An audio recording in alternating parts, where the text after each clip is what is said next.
Hello everyone, my name is Vivek Sharma and आज के इस डिस्कशन में हम चार इंपॉर्टेंट आर्टिकल्स को डिस्कस करेंगे। पहले आर्टिकल में हम ट्रेड एग्रीमेंट इंडिया और यूएस के बारे में डिस्कस करेंगे। देन हम एंटी नक्सल एक्टिविटीज़ जो इंडिया में चल रही है, यानी उसमें सिक्योरिटी फोर्सेस को क्या चैलेंजेस हैं, क्या हमारी पॉलिसीज़ में शिफ्ट आए, उसको समझेंगे। देन इंडिया के ऑयल इंपोर्ट के बारे में समझेंगे, क्या चैलेंजेस हैं हमारे सामने, उसको समझेंगे। एंड लास्ट में क्रस्टेशियस डिस्कवरी के बारे में बात करेंगे। आइए एक एक करके इन आर्टिकल को समझ लेते हैं। देखिए, जैसा कि आपको सभी को पता है कि हमने अभी यूएस के साथ एक ट्रेड एग्रीमेंट किया है। ऑल्दो सभी चीजें उसमें अभी डिस्क्लोज नहीं की गई हैं, बट आप ये मान के चलो कि ये एग्रीमेंट ऑन रेसिप्रोकल ट्रेड के नाम से जाना जाता है, यानी आर्ट के तौर पे। पहले तक जो आपके फ्री ट्रेड एग्रीमेंट होते थे, ये उससे बिल्कुल अलग है। फ्री ट्रेड एग्रीमेंट में क्या होता था कि कंट्री एक दूसरे के लिए कुछ टैरिफ रिड्यूस कर देती थी, और ऐसा नहीं होता था कि भाई म्यूचुअलिस्टिक, जैसे एक दूसरे के बेनिफिट के लिए ये एग्रीमेंट्स हुआ करते थे। कुछ गुड्स के लिए हुआ करते थे, कुछ सर्विसेज के लिए होते थे, बट ओवरऑल ठीक था ये। बट अभी ये जो आर्ट एग्रीमेंट है, इसको यूएस पुश कर रहा है, जैसे इंडिया, बांग्लादेश और मलेशिया जैसी कंट्रीज के ऊपर। तो इसमें क्या है कि ये वायलेट कर रहा है, इसकी लीगैलिटी को आप चैलेंज कर सकते हो डब्ल्यूटीओ के under. Although WTO totally defunct पड़ा है, बट आप ये मान के चलो आई फॉर एन आई के कॉन्सेप्ट पे ये वर्क करता है, टिट फॉर टैट के प्रिंसिपल पे ये वर्क करता है। जहां पे आप मेरे लिए एक्स अमाउंट की टैरिफ को छोड़ोगे, तो मैं आपके लिए एक्स अमाउंट के टैरिफ को छोड़ दूंगा। तो यहां पे आर्टिकल 24 जो है आपके गैट का, जनरल जो agreement on trade and tariff है, उससे ये डील करता है। बट कहीं ना कहीं ये आपका बहुत ज्यादा ट्रांसपेरेंट नहीं होता, तो इसके ऊपर लीगली कुछ लोग बहुत ज्यादा सस्पिशियस रहते हैं। अब इसमें होता क्या है, देखो यहाँ पे क्योंकि ये नोटिफाई नहीं किया जाता डब्ल्यूटीओ के पास, तो दूसरी कंट्री कभी भी इसको स्क्रूटनाइज नहीं कर सकती। अब एक फ्रेमवर्क होता है इसके अंदर मोस्ट फेवर्ड नेशन का। लेट्स से यूएस ने इंडिया के लिए टैरिफ कुछ चीजों के ऊपर 5% कर दिया, तो क्या होगा, यहां पे चाइना भी क्लेम करेगा कि भैया मोस्ट फेवर्ड नेशन डब्ल्यूटीओ की एक पॉलिसी है कि आपने एक ट्रेड पार्टनर के लिए अपना टैरिफ कम किया है, तो हमारे लिए भी आप 5% कर दो।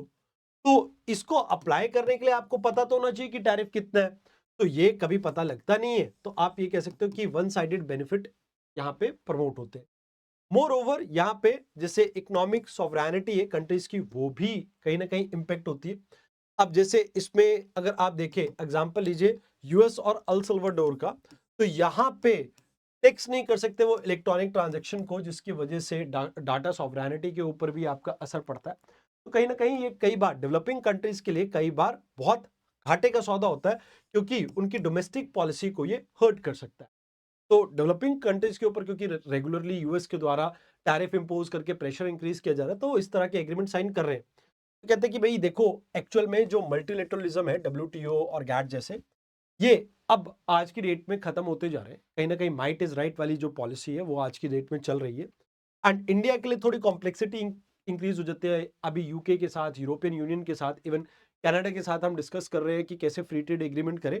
तो वहां पे हमारी जो बार्गेनिंग चिप्स है वो थोड़ी वीक पड़ जाती है।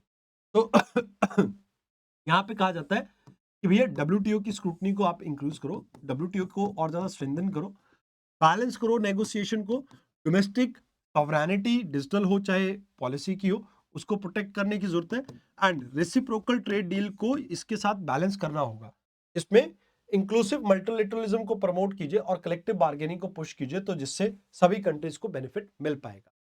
This was the first article. Second article में we will be discussing about Naxal operations के बारे में। तो अभी रिसेंटली यूनियन गवर्नमेंट ने जो डेडलाइन दी थी 31 मार्च की, वो क्लोज आने वाली है, जिसमें हम इंडिया से लेफ्ट विंग एक्सट्रीमिज्म को खत्म करने वाले हैं।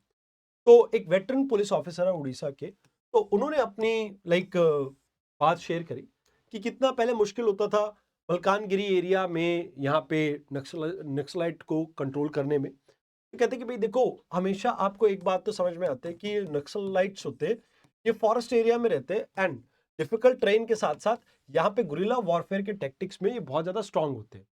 तो कई बार इन्हें जैसे हम स्वाभिमान जो आंचल वाला जो ऑपरेशन इन्होंने चलाया था, उस समय 70-70 किलोमीटर के ट्रैक करने पड़ते थे डेंस हिल्स में, फॉरेस्ट में। तो कई बार जैसे लाइक आप ये कह सकते हो कि जो लाइक ये जो नक्सलाइट्स है इनके पास एडवांटेज होती थी, और साथ के साथ माइनिंग का खतरा होता था, सिक्योरिटी फोर्सेस के ऊपर अटैक कर दिया जाता था, जिसकी वजह से प्रॉब्लम्स रहती थी, और आज भी कुछ एरिया में ये प्रॉब्लम एग्जिस्ट करती है।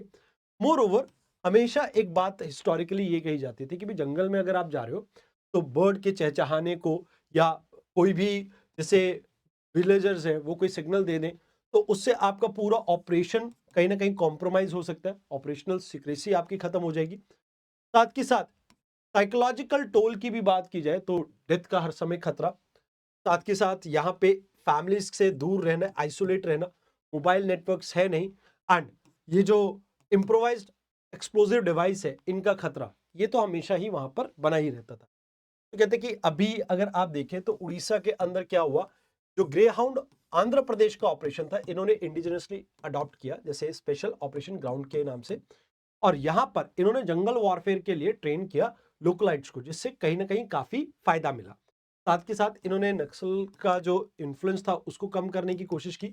30 से ज्यादा डिस्ट्रिक्ट में पहले आपको नक्सलिज्म देखने को मिलता था, बट अब आज की डेट में ज्यादातर इनकी लीडरशिप या तो एलिमिनेट हो चुकी है या सरेंडर कर चुकी है। कहते हैं इसमें गवर्नमेंट का क्या रोल रहा। गवर्नमेंट ने बीएसएफ और सीआरपीएफ के साथ मिलकर इनके ट्रांजिट कॉरिडोर को ब्लॉक किया, जहां पर ये पहले आंध्र प्रदेश, उड़ीसा, छत्तीसगढ़ में बेरोक टोक इधर उधर चले जाते थे, तो उसको रोक के कहीं ना कहीं माओइस्ट की मूवमेंट को रोका, एंड मोर ओवर लोकल्स के अंदर ट्रस्ट बिल्ड करने की कोशिश की है, जिससे हमारी जो सक्सेस रेट है काफी इंक्रीज हुआ है। बट यहाँ पे एक बात आपको याद रखनी है, ये सक्सेस तभी लॉन्ग लास्टिंग होगी जब आप लास्ट माइल कनेक्टिविटी को प्रमोट करोगे, साथ के साथ रिहैबिलिटेशन के लिए प्रॉपर प्रोविजन लेके आओगे उन लोगों के लिए जो कि लाइक जो सरेंडर कर रहे हैं, एंड मोर ओवर आपको एक्सेसिव फोर्स का यूज नहीं करना है, नहीं तो डिस्ट्रस्ट जो है पॉपुलेशन के अंदर वो इंक्रीज होगा। ये चीज आपको इसमें याद रखनी है। आइए अब बात करते हैं थर्ड आर्टिकल। इंडिया का जो इंपोर्ट है लास्ट 10 महीनों के अंदर 86.4% रहा क्रूड ऑयल का। अब एक समय था जब हमने 2022 के लिए एक टारगेट लिया था कि भाई हम अपना इंपोर्ट 67% तक लेके आएंगे, बट राइजिंग डिमांड जो कि ऑलमोस्ट आपकी 1.6% के आसपास इंक्रीज हुई है, एंड उसके साथ साथ आपकी डोमेस्टिक जो प्रोडक्शन है वो स्टेगनेंट रही है। इसकी वजह से इंपोर्ट बिल्स और ज्यादा इंक्रीज होते जा रहे हैं। कहते हैं इंडिया के अंदर जो आपका एविएशन सेक्टर है वो एक्सपैंड कर रहा है, व्हीकल सेल इंक्रीज होती जा रही है, पेट्रोकेमिकल इंडस्ट्री बढ़ती जा रही है, तो इसकी वजह से डिमांड काफी हाई है। और इंडिया की वर्नेबिलिटी ये है कि जितना ज्यादा इंडिया इंपोर्ट करता है, क्योंकि इंडिया का रुपी इसमें ट्रेड नहीं करते, हम डॉलर में ट्रेड करते हैं, तो रुपी जो डॉलर की आपस में आप कह सकते हो एक्सचेंज रेट है, इसमें कभी भी वॉलिटिलिटी आती है, यानी रुपी का जब डाउनफॉल होता है तो इससे हमारे लिए इंपोर्ट और ज्यादा डिफिकल्ट हो जाते हैं, एक्सपेंसिव हो जाते हैं। अब यहाँ पे ये कहा जाता है कि भी देखो, इंटरनेशनल एनर्जी एजेंसी का ये मानना है कि भैया India single largest global oil demand का ड्राइवर रहेगा अगले नेक्स्ट डेकेड तक, और ये चाइना को सरपास करने वाला है। तो अब यहाँ पे इंडिया के लिए अच्छी बात ये है कि हम आज भी नेट एक्सपोर्टर है रिफाइंड पेट्रोलियम प्रोडक्ट के। अभी इंडिया ने कुछ इनिशिएटिव लिया है, जैसे E20 प्रोग्राम को हमने लॉन्च किया था, इथेनॉल ब्लेंडिंग 20%, जो कि हम ऑलमोस्ट अचीव कर चुके हैं। पॉलिसीज के अंदर भी हम रिफॉर्म लेके आए थे, hydrogen exploration and licensing policy and open acreage licensing policy को हम लेके आए थे, ताकि अपस्ट्रीम यानी माइनिंग एरिया में भी हम ज़्यादा से ज़्यादा कंपनीज लेके आए, ताकि ज़्यादा से ज़्यादा हाइड्रोजन हाइड्रोकार्बन की एक्सप्लोरेशन हो, ऑयल प्रोडक्शन इंडिया में इंक्रीज हो। मोर ओवर, हम इलेक्ट्रिक एनर्जी की तरफ भी शिफ्ट कर रहे हैं, जहां पर फेम स्कीम के थ्रू हम इलेक्ट्रिक व्हीकल्स को भी प्रमोट कर रहे हैं। तो कहते हैं कि भी देखो, आप डोमेस्टिक एक्सप्लोरेशन को बूस्ट करो, जिससे आपकी आपकी जो बाहर की कंट्रीज के ऊपर डिपेंडेंसी है वो थोड़ी कम हो। स्ट्रैटेजिक पेट्रोलियम रिजर्व बनाओ, जिसमें 90 डेज का आपके पास बफर हो, कि आप किसी भी तरह की प्रॉब्लम के लिए यहाँ पर उसे मैनेज कर सको।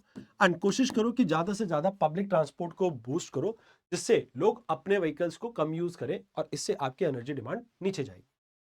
अब बात करते हैं आज के आखिरी आर्टिकल। ऑल्दो इसमें दो ही चीजें याद रखनी है, एक नाइजर की लोकेशन, और दूसरी आपको इस पूरे कॉन्सेप्ट में इस स्पीशीज का नाम। तो अभी रिसेंटली हमने एक फॉसिल ढूंढा है, किसका? स्पाइनोसॉरस का। अब एक्चुअल में ये माना जाता था कि भाई ये आपके ना पानी वाले कोस्टल एरिया में मिलते हैं, बट फ्रेश वाटर में भी इसकी अभी कुछ आपको, आप ये कह सकते हो कि अवशेष मिले, जिसकी वजह से ये न्यूज में रहा है।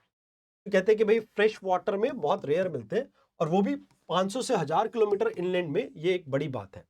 तो कहते हैं कि भाई देखो, इसके ऊपर एक प्रीवियस ईयर क्वेश्चन आया था, डेविसोवन के ऊपर आपको क्वेश्चन आया था कि ये अर्ली ह्यूमन स्पीशीज का सैंपल हमें मिला था। तो इसी तरह का क्वेश्चन आपको इसके ऊपर देखने को मिल सकता है। आज के डिस्कशन का ये आखिरी आर्टिकल था। आई होप आपको डिस्कशन अच्छी लगी हो। आज के लिए इतना ही था। धन्यवाद।